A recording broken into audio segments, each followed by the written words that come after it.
Aucun Congolais ignore ou oublie la triste parenthèse de 18 années sous Kabila. Les 18 années de Kabila a été caractérisées par la mauvaise gouvernance avec des détournements monstres, notamment les affaires de Bukanga Lonzo, je crois l'ancien ministre de la Justice, il parlait du coulage des recettes de 15 milliards de dollars qui profitaient aux dignitaires du régime de Kabila. Aujourd'hui, grâce à l'IGF, nous avons découvert autant des actes de mauvaise gouvernance qui caractérisent le régime de Kabila.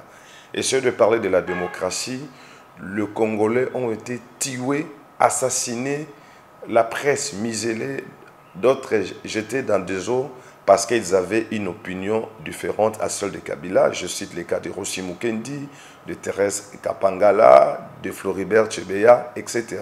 Sans parler de la jeunesse de l'UDPS qui a payé de son sang pour arracher le pouvoir de manière démocratique. Moi, personnellement, j'ai passé 14 mois de séquestration, mais sans aucune justification. Pourquoi? Parce que nous tenions à ce que les régimes de Kabila respectent la Constitution. Donc, il est le mieux placé pour faire des connotations négatives.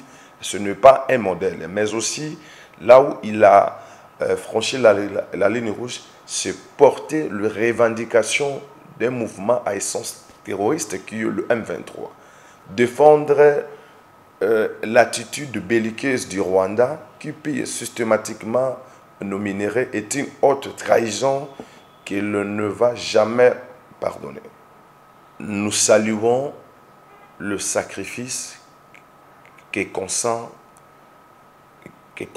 plutôt nos FRDC qui se battent, qui se comportent mieux sur le terrain pour mettre fin à cette humiliation occasionnée depuis les années 97.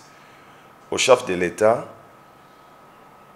le peuple est avec lui, le peuple le soutient pour que nous instaurions une paix durable dans la partie est de notre pays.